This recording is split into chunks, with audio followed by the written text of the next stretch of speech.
বাংলার মানুষ স্বপ্ন দেখেছিল একটি ইনসাফের বাংলাদেশ গড়বে। সেই ইনসাফের জন্য জুলাই যোদ্ধারা তাদের যুদ্ধ অব্যাহত রাখলো।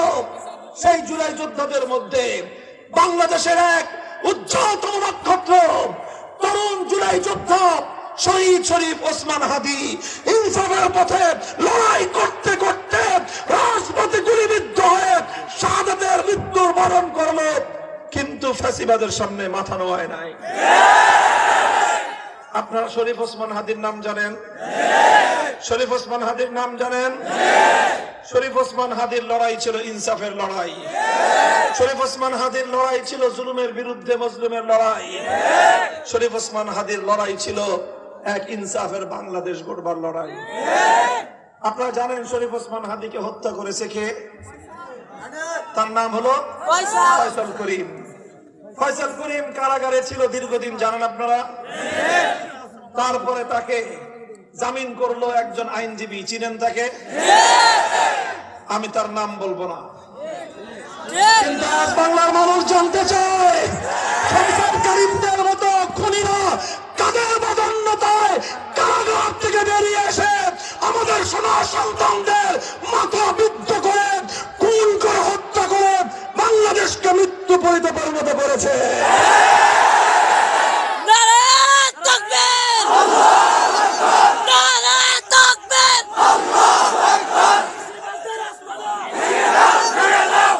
আমি আপনাদেরকে জিজ্ঞাসা করতে চাই, আপনারা কি আবার খুন গুমের বাংলাদেশে ফিরে যেতে চান?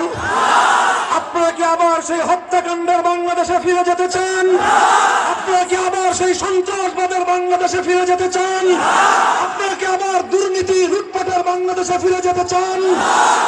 আপনারা কি চান যে বাংলার মানুষ তিলে তিলে কষ্টার্জিত পয়সা দিয়ে মাথার ঘাম পায়ে ফেলে রক্ত পানি করে আমাদের কৃষক শ্রমিক মজদুর রেমিটেন্স যোদ্ধারা বাংলাদেশের জন্য যে সম্পদ জমা করে সেই সম্পদ আবার ক্ষমতায় গিয়ে একটি মহল লুটপাট করে লক্ষ লক্ষ কোটি টাকা দিয়ে বিদেশে বেগম পাড়া করুক, সেই ব্যবস্থা আবার ফিরে পেতে চান?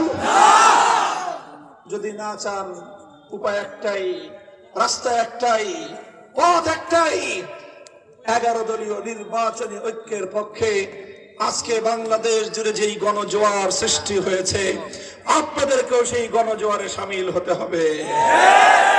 11 দলীয় নির্বাচনী ঐক্যের পক্ষ থেকে নেত্রকোনা 1 আসন, কলমাপুর এবং দুর্গাপুর কলমাকান্দাই আসনে আপনাদের জননন্দিত মাটি এবং মানুষের নেতা, পরীক্ষিত নেতা, বর্ষিয়ান নেতা জনাব গোলাম রব্বানী সাহেবকে, মেহনতি মানুষের প্রতীক রিকশা প্রতীকে আমরা আপনাদের কাছে পাঠিয়েছি। আপনারা এই রিকশা প্রতীককে নির্বাচিত করে এই রিকশাকে জাতীয় সংসদে পাঠানোর জন্য প্রস্তুত আছেন? প্রস্তুত আছেন তো ইনশাআল্লাহ? আমার বাংলার মানুষ মনে রাখবেন, আগামী 12ই ফেব্রুয়ারি যে নির্বাচন হচ্ছে এটি গতানুগতিক কোন নির্বাচন নয়। এ নির্বাচন হলো দুর্নীতির বিরুদ্ধে নির্বাচন, এ নির্বাচন হলো গুন্ডামির বিরুদ্ধে নির্বাচন, এ নির্বাচন হলো দেশের সম্পদ বিদেশে পাচার করার বিরুদ্ধে নির্বাচন, এ নির্বাচন হলো বাংলাদেশের জুলাইয়ের চেতনাকে বাস্তবায়ন করার নির্বাচন।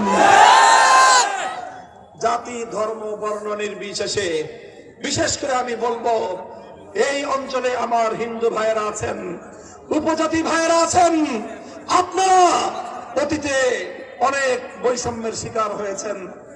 আপনাদের সাথে সবসময় একটা নাটক করা হতো, রাতের অন্ধকারে কালনাগিনী হয়ে ছোবল মেরে দিনের বেলায় ওঝা হয়ে ঝাঁকতে আসতো। হিন্দু ভাইয়েরা সবচেয়ে বেশি এই ধোঁকাবাজির শিকার হয়েছেন। রাজনীতির দুর্বৃত্ত ডাকাতরা তারা ক্ষমতার বলে আপনাদের হিন্দুদের অনেক সম্পদ, বাড়িঘর, আপনাদের দোকানপাট, ব্যবসা বাণিজ্য জবরদখল করে খেত। আমরা 11 দল ঐক্যবদ্ধ হয়েছি বাংলাদেশ থেকে দখলবাজির রাজনীতিকে চিরতরে বিদায় করবার জন্য। তাই হিন্দু মুসলিম বৌদ্ধ খ্রিস্টান উপজাতি পাহাড়ি আসুন, আমরা 11 ভাই যেভাবে হাতে হাত রেখেছি সেইভাবে আপনারা আসুন, সম্মিলিত হই, ধর্ম বর্ণ নির্বিশেষে ঐক্যবদ্ধ বাংলাদেশ গড়বার জন্য, সমৃদ্ধ বাংলাদেশ গড়বার জন্য, ইনসাফের বাংলাদেশ গড়বার জন্য আপনারা সকলে ঐক্যবদ্ধ থাকবেন তো? এবং তার আগে জুলাইয়ের চেতনা বাস্তবায়নের জন্য গণভোটে ব্যালটে ভোট দিতে হবে ইনশাআল্লাহ।